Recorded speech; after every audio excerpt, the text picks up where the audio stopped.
Hey everybody, Alex here, and welcome to another video. Yeah, I guess. Using the phone again, and I have it propped up on the speakers because since the girlfriend's been working from home, she has her office in there. My office is over here in the dinette. Obviously, I've filmed here a few times, but we got a new table, so I'm actually seated for once. And I have like a little command station here. So, as the title suggests, I thought I would basically do how I used to do, which is games I finished, but I'm going to keep it to the quarantine games I finished. And obviously, it's a lot of stuff, to be completely honest, but you can kind of see, at least, you can be like, wow, you really did beat a lot. But that's where the hobby gets kind of strange, because at that point it's just like you're just trying to find stuff to do, so the allure of it kind of goes away. And I find that even though I am currently back to work, I find it a bit more rewarding. Case in point, I literally just finished Blaster Master Zero like 10 minutes ago, and this is May 31st of 2020. Amazing game. Don't know why I didn't play it earlier. So let's go in this now. When I was originally furloughed, I was furloughed on March 20th, a few days after the girlfriend's birthday. And the first game I finished, I had already started to play, but I finished it during the whole quarantine thing, I guess I'm calling it, was Ori and Will of the Wisps. And if you have not played Ori and the Blind Forest, this sequel does nothing wrong, in my opinion, other than performance. On the Xbox One S, it is a Game Pass game, by the way. On the Xbox One S, I originally was thinking, okay, maybe I'll play it on the PC, and then when she's around, she can watch, because she thought Ori was really cute, and, the whole premise of the game and everything, with the Metroid-style aesthetic and beautiful music and excellent, beautiful graphics. The frame pacing, I don't know if it's been patched, but holy shit. The opening cutscene, it chugged, and I was thinking, maybe this is a design choice. And then I played on PC, and it's not. But PC isn't perfect either. There was a sound glitch, and the only way to fix it was literally to mute the game and then unmute it. It made absolutely no sense. But again, I hope it's been patched since then. But it's an excellent, beautiful, beautiful game, and it's a worthy sequel. But if you can play it on PC, or if you have an Xbox One X, I would definitely do that. I would personally was looking forward to it for a while, so the fact that it's on Game Pass and it's play anywhere makes it absolutely perfect. And on April Fool's Day, I beat Doom Eternal. And I had originally pre-ordered the game on PS4 with the full intention of playing and finishing it on PS4. But around the time of the whole furlough, I was like, I could really, this will be cheaper eventually, and, I can just deal with it then. So I was going to return it, and when I brought it back to Best Buy, they told me I could keep the Steelbook. And I was like, okay. And in the process of this, Stephen the Laggy Gamer, he and I share our Steam backlogs together, and he's like, oh, by the way, I pre-ordered Doom Eternal on Steam. I was like, a lot of great things have already been said about this game. I really don't need to say anything else. Mick Gordon does a fantastic soundtrack, once again, if you're into the Genty stuff like I am. I'm not going to talk about the whole remastering of the soundtrack that went with the special edition. That's a whole other can of worms. But truthfully speaking, having played this on PC, I really, really wish I had played Doom 2016 on PC too. And I did, actually. I had played it on Steam just to see if they fucked it up. And then I bought it on PS4 because I wanted the girlfriend to see it with the, the TV and the surround sound and all that stuff. And this is just as good, if not better. But now, since I have a stronger laptop, everything is maxed out. The only negative I would say is the sound, because this laptop, the speakers on it are shit. And I do have a little set of Bose speakers now, but I was using my wireless headset, so that fixed it up perfectly. I mean, this laptop has no bass. It has a woofer built into it, and it's useless. But other than that, the game is great. But I will say it is definitely a lot harder than 2016. At least I found it to be a lot harder. Kind of like how I found Wolfenstein. Was it New Colossus? Yeah, I think it's New Colossus. Yeah, New Colossus, I think it is. I thought that was a lot harder too. But with Eternal, it's hard because everything is an arena, I would say, and they just keep throwing more and more stuff at you, and it gets exhausting. And when I say exhausting, I mean like you're like, oh my god, another arena. I mean like you are physically sweating and exhausted by the end of a sequence. And I found myself not being able to play it for say 2 or 3 hours at a time. I would do like half an hour and then I'd close it and then come back like a few hours later. It's like going to the gym, right? It's like you can only do so many sets to failure and then you have to wait until the day after next for your muscles to be healed enough for you to be able to proceed. That's how it was with Doom Eternal, and it's long. It's like I think my final playtime was like 18 hours, but it was really damn good. The Easter eggs are great too. And then following up to that, since there's a PC theme here going on, I finally finished Legend of Heroes Trails in the Sky the Third. Purely because Ao no Kiseki or Zero no Kiseki, whichever one, Trails from Zero, got a fan translation on PC and it's better than the PSP one. And then Trails of Cold Steel 3 was on the horizon now. 4 is on the horizon. I still have to play 2. And everybody was like, oh no, but you have to finish the Trails in the Sky trilogy because there's going to be some story aspects and some bits and all this stuff. And having played the third, I can tell you that's a load of horse shit. This game did not need to exist. It is essentially a fan disc. It is a boring ass dungeon crawler with upping the ante boss fights that really have no payoff. The only benefit to the whole thing is you get to see Kevin again, you get to see Olivier again, and you get to see every other character. People say this takes about 40 hours. I must have broke the game because I finished it in like 25. And honestly, if it wasn't for the fact that I was waiting for some big story payoff, I really would not have played it. And it's unfortunate too because Trails in the Sky, I loved first chapter. I loved Estelle, I loved Josh. I thought that whole story arc was great. And then with second chapter, I really loved the story too. But the game bored me to piss. Bored me to tears. I don't know what it is. Maybe it's time and place. I have no idea. But this third one, they start you at like level 102. So really the leveling up and even with the gear, it's so overpriced in this like hub world shop thing that, I found myself being like, am I doing something wrong? Because I don't have enough money for gear upgrades. And every forum post I read said, don't even bother with like doing armor, just do attack stuff because you can't afford everything. And I was like, I kind of took out the mystique of the whole thing. And then on April 7th, literally 4 days after I finished Trails in the Sky, I finished Resident Evil 3 in like maybe 2 or 3 sittings. And I had Resident Evil 3 on the PS1 for years, and I have it on the Vita too. Never played it. But I had already known it was very short, and people said it was really made as a game that you're supposed to speedrun and play through multiple ways, and there's different paths and different scenarios. I don't know how in-depth it is, or if that's, nostalgia and hindsight, or what have you. This game is damn short, and I still have Gamers Club, and I got a Steelbook out of it, so I would not pay $60 for this game, but if you're a Resident Evil fan, probably. It uses the RE2 engine. It's not as good as RE2 though. I think RE2 just had more stuff going on in it in terms of story, in terms of characters. I mean, it's great to see Jill again, and I really like the way that they did this whole spiel with Nemesis. I don't find him as menacing as Mr. X. He's kind of just like, oh, there's good old Nemesis busting through a wall. Yup. I don't know where that came from. But there's actually a mod right now where you can change him to Shrek on PC, which should be amusing. But seriously, this game is really short. I do think you can play through it multiple times.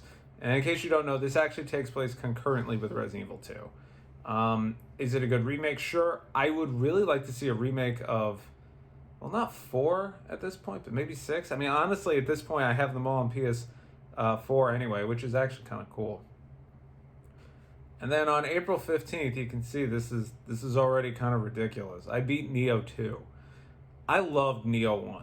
And Nioh 2 really takes everything that was great about Nioh 1 and ups it even further. The combat's a lot better. The weapons, you can still break the game the same way I broke it, with heart, technically. But it's a lot bigger, and I really like how the Nioh games tend to use historic events from Japanese history, and then tie all the mythology in it and kind of insert demons and Oni and everything. It's actually really cool. But as a Souls game, quote unquote, this really focuses more on the combat. It's much more about being strategic. I guess you could say with stances, with me personally, I really just stick to the medium stance. And then if it's a boss and it's one of those things where I got them stunned, I'll go into the high stance, which is the high damage performance one. But it really rewards you for being patient. And the PvP is really, well, the PvP, the fighting the different spirits and whatnot is really fun. The only real qualm I would have with it really is it's fucking long as shit, and I think like it really didn't need to be as long as it was. I think I finished in like 80 hours, and that's with a lot of dying. But the last boss, which honestly is a really epic boss fight to start, it has multiple phases. I mean, maybe this is a slight spoiler. Maybe you're suffering through it right now. RPG history has taught us that bosses always have 3 forms. This motherfucker has 4, so be prepared. Following to that, 5 days later, I finished Stardust Galaxy Warriors Climax Edition. This was recommended by Aaron. I had it sitting on the PS4 for years, and I also have a physical copy of it from a long time ago that I don't remember buying. And this is a really fun side-scrolling shoot 'em up. It's basically like a Saturday morning cartoon or Saturday morning anime, but the 90s US anime. Like I'm talking G-Force, not Science Ninja Team Project Gatchaman, G-Force. It's cheesy. It makes absolutely no sense. It's very self-aware actually.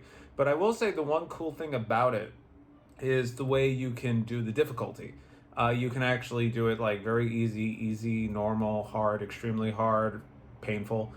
And you can actually tweak individual settings. Maybe your bullets do more damage. Maybe you take a few extra hits. Maybe the enemies take less hits. Maybe the bullets move faster. Maybe they move slower. So you can really customize this game to your liking.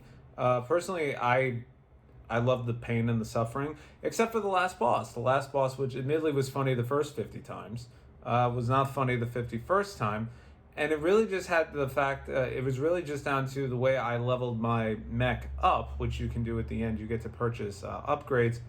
I went with critical hits. I didn't really go with pain making, base pain making. So I did a little finagling and I was able to get through it. But it's a really fun game. I think it's really cheap. And it also has 4-player co-op. Which nobody did with me, so I can't really speak to it, but it's really fun. I think it's if you're into shooters and you really like mechs and you grew up watching like 90s anime on Saturday mornings on Kids WB, I think you'll enjoy it. And following to that, 4 days later, I finished Deadly Premonition Origins on the Switch. Now, this game is notorious, and I was thinking, you know what, let me play it now, because I'd never finished it on the 360. I had never even played the PC port, and I'd also gotten, I think, the PS3 version through PS Plus, and I never played that. So I thought, let's finally play this on the Switch. Let's get through it. Let's see what's going on, because I have a feeling that the sequel's coming soon. And I was right. It's coming out in July as of the recording of this video. And this game is as clunky and as weird as they come. And I'll be honest with you, I don't even really want to talk about the game. I just want to talk about the fact that playing through this game made me rewatch the first season of Twin Peaks. It just put that in my head. And I got fucking depressed. I'll be honest with you. I was like, man, TV back then was so much better. Like, it was shot like in 4:3. Everything was grainy. Everything was done on a set, so everything looked like it was made of plastic, and it wasn't CG, and it wasn't the bad CG that you typically see in TV on standard television shows, because there's no budget compared to movies or premium cable. But the game itself was great. It really made me want to rewatch Twin Peaks. And if you've never watched Twin Peaks, you really should, first off. But this game I thought was really cool because the plot is like essentially something that would have happened in the show. So it was kind of cool. I mean, obviously it wears it on its sleeve, but it was really cool. Kind of cool. It was really cool, and all the characters are super quirky. I really can't explain it well. Basically, you play as Francis York Morgan, who is an FBI agent who is looking into the serial killings in this small town, kind of like the kind of like the show Twin Peaks in the first season.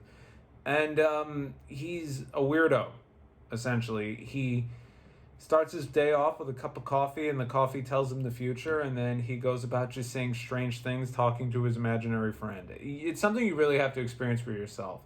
The exploration part of it, I guess for the time, was really cool, but by today's standards of open world games, there's like nothing going on. You can pretty much just critical path the story and get away with it, which is what I did because I couldn't care about the rest of the characters. And then the actual survival horror parts of the game, which there are, they're more like, I guess you could say, levels or areas that you kind of just explore through, but they're very linear, and the map is basically, it's like you have an option, you go left or you go right, and the right is a dead end. So you can really get through that part really through that part really fast if you just want to continue with the story. And honestly, the story is the best part about this game, so I can't wait for the sequel. And then on the 25th, literally a day after, because we had just gone through, I guess you could say, the terror of Resident Evil, the terror of Trails in the Sky the Third, the sweating bullets of Doom Eternal, the rage-inducing Nioh 2, we played Captain Toad Treasure Tracker, which, as a game, damn, it's fucking good. It is so much fun, so lighthearted, admittedly a little easy, but it was such a breath of fresh air for me coming out through all these heavy games, because in between all this, I was also trying to play through Hollow Knight, which I ultimately dropped. And I have to say, not knocking anybody who enjoys it, that game sucks, alright? It just fucking sucks. As a Metroid-style game, as somebody who's played through tons of them, I really enjoy the exploration. I feel like looking at the map every so often and being consistently lost, which you're supposed to be, just the methodology of it really took me out of this beautiful hand-drawn aesthetic that was going on in the city. And what's the best way to put it? It made me not give a shit. That's really what it is. It's like, okay, I gotta get fucking over there. And I just ignored everything else because it does a lot of environmental lore like the Souls games do with this whole bug town thing. See, I didn't even finish it and I'm talking about it. And ultimately I didn't care. So I watched a 2-hour lore video and I felt satisfied. But Captain Toad Treasure Tracker, it's really fun. It's more of like an isometric puzzle game. It was originally on the Wii U. It was kind of a mini game, I think, to Super Mario in 3D World, I think. I can't remember, but it was really good. I really enjoyed it. And in case you don't know, Toad is like one of my favorite Mario characters, so the fact that he finally got his own game was really cool. And then on May the 1st, I beat 2 games. I beat the Ninja Warriors again, or the Ninja Saviors, Ninja Warriors Return, or whatever it is, on the Switch. Because I had imported the Asian release and then all this other shit. It's essentially the Ninja Warriors. I had never played it, truth be told. I had it on the ROM card for the Super Nintendo, but I had never gotten around to playing it. And it's one of Johnny Millennium's favorite games. And I can definitely see it, but I feel like it's probably better for him because he played it when it was current. And I played it because I grew up with stuff like this. So for me, it was really fun. But the last boss fight, Jesus fucking Christ, it was horrible. Like, I went through the whole game in one sitting, and I'm like, man, this is really, really fun. It's not setting my world on fire, but man, that last boss, though, just put such a sour taste in my mouth, which is why the next game I finished was Streets of Rage 4, and I had co-opted this with Aaron. And as a fan of Streets of Rage in general, this was excellent. I think Lizard Cube could have done nothing better than what they did. I like the referential soundtrack. I like the fact they got Yuzo Koshiro. I like the animation. I like the fact that there's Easter eggs. I like that, I'm not going to ruin it, but there's a bunch of other stuff in there where if you grew up playing the other games, you'll definitely be happy. We had played it via Game Pass because it came out on Game Pass, but there was a really strange release thing because I was originally thinking if it's on the PC and then, Stephen Lag Gamer and Aaron and myself can play it together. But apparently online co-op's only for 2 people, and that makes no fucking sense to me. Or maybe the whole thing is co-op for 2 people, period. I don't actually know. I would love to replay this co-op again. I had so much fun. And it's a very long beat 'em up for what it is. So when the physical release comes out for $34, snag it. And that's a whole snafu I'm not touching on. But it's definitely worth that price. I have it on Game Pass, and I pre-ordered the Switch version. If it goes on sale on the PlayStation, I'm buying it there too. I do not give a shit. If it goes on sale on Xbox, I'm going to buy it here for the PC and play it there. It is so damn good. Then on May the 2nd, I finished Time Spinner, which was a Kickstarter Metroid-style game to get the taste of that fucking piece of shit Hollow Knight out of my mouth. I'm sorry, I know people like the game. Time Spinner was actually really cool. Basically, it's a time travel Metroid-style video game, and I like both of those, as a bunch of you guys know. And this game, it really has kind of like, I think the best way to put it is it looks like an RPG Maker game, but it's not. It's a bit deeper than that. The story is multi-layered, and I do think it really encourages you to explore as much as you can because there's different endings. However, that being said, because this game is all killer, even the side quests, and no filler, it is literally over in 6 hours. I finished it in maybe 2 or 3 days. Barely. And that's me doing like an hour here, 2 hour stints here, etc., etc. The bosses aren't that challenging. Actually, the whole game isn't really that challenging. The last boss, I think, typically with games like this, I blitz through the whole thing. Maybe I have technical or strategic miscalculations on 2 bosses. I didn't even have one on the last boss, and that never happens to me. That usually happens to me at least once. Even with Blaster Master Zero, just now, I hadn't died on a boss until I got to the last boss. And I think I died to him maybe 4 or 5 times before I figured out the pattern. But still, I thought it was a very solid game, but it made me wanting more. And I meant to look up how much it raised on Kickstarter. And this is where I kind of have, not a problem, but where I kind of stand with Kickstarter games now, where I would love to back them more or again. And it's not so much the final product that, honestly, the ones I've backed, I've always been satisfied with the product, especially Muv-Luv, as you guys know, except the whole weird retail release thing. But I feel like sometimes there's so much money and it's still not enough. Actually, no, I take that back. Mighty Number 9 was a train wreck. You could raise, say, like $10 million, but if the games cost you $20 million to make, it's going to cost you $20 million to make. And that's not the case here, but I feel like for the amount of money it raised, I was like, okay, I guess that's all they could do with the money they had. Was about me, or maybe I just found the game too easy and the environmental puzzles just clicked in my head too much because I played a ton of these games. I don't know. It's a solid game, but it's very, very short. So keep that in mind if you're on the lookout for that. And then, we have one more.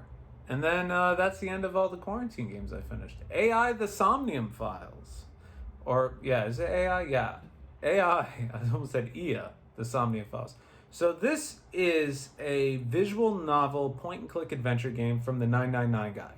And I think it takes place in the same universe as the Zero Escape series, because it touches on some similar themes with those games, which I'm not going to spoil. And it becomes apparent as you play through it that it is something similar to that. But this game I thought was really cool because it's outside of, you're a cop and you basically have the ability to go into what they call the somnium, which is actually, I think it's a part of the brain where it's like your subconscious and your dreams. And that's where you can see experiences that this person has seen, but they're not totally aware of it because it's buried in the subconscious so far, or so deep into the subconscious. Is that this game, it's lighthearted because we're not stuck on a boat. We're not trapped in a satellite or whatever the hell it was or whatever. This is a cop who has his day job and, he has an AI that lives in his eyeball because he's missing an eye. It's basically a glass eye with a supercomputer in it. So very anime.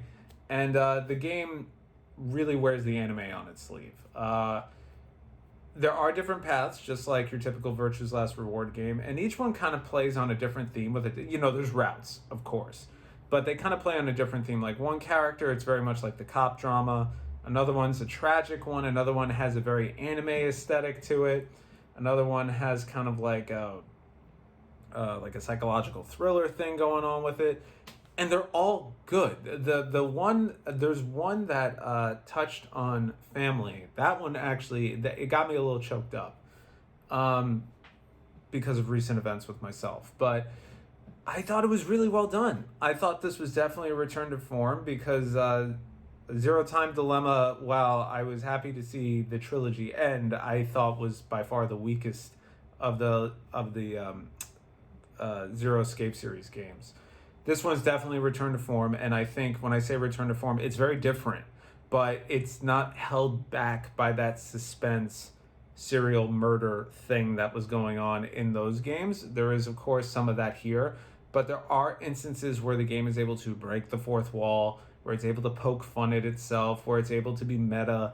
It's a breath of fresh air. It was really good. I really enjoyed it. I think I would have finished it sooner, except I went through so many routes so fast. I was like, I kind of just wanted to take a break. And the final route for the true ending, I thought was, if you've played it, you know what I'm talking about.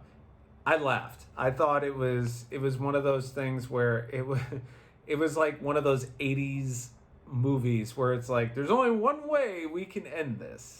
And that was the way they ended it. And I thought it was great. I really want a sequel, honestly. I don't know how they're going to do it. I don't know which way they would be able to do it. But overall, it was really good. So from there, I finished during my time 1, 2, 3, 4, 5, 6, 7, 8, 9, 10, 11, 12. 12 games during this quarantine time frame. And according to Backloggery, I finished 15 this year, but that's not right because certain things I actually put in here that I beat as new, so it's really more about 20. But a majority of them took place during this time, and it's a lot. And I, for the most part, have positive things to say about all of them, but it reached a point, too, towards the end where I was like, oh my God, like I have to play something, like just so I had something to do. And I think that's where, you know, some people are like, oh, this is the perfect time to play games and yada, yada, yada. And it is. But if you are still in a situation where you're stuck at home as of this recording, at least, or in general, like, you know, you tend to be a homebody or whatever, and you're looking forward to having the opportunity to play so much stuff, take it with a grain of salt, because it is going to reach the point where, due to diminishing returns, you're just going to get burned out or you're not going to enjoy it as much. And even on my update video, somebody had commented saying that seeing, as of this recording at least, in 2020, so if this is in the future, you know what happened in 2020, it can be a little off-putting, and I can definitely see that a little bit because I finished it after this, but I finished The Witcher 3: The Wild Hunt, and just being able to see all these social interactions, which really aren't happening right now, it did make me uncomfortable, but it made me like, man, made me nostalgic, which is really kind of sort of strange. Anyway, just thought I'd share. I do think I would like to bring back the games I finished, but maybe not do it monthly. Maybe just do it, like maybe get like a block. I know previously I was even thinking about just doing it on highlighting one game or a handful so I could really give them the time of day. Because I really just breezed through this. It's not really a review. It's just kind of like initial gut impressions. But I don't know. What do you guys think? I've been Alex, and I'll see you on the next video. Take care.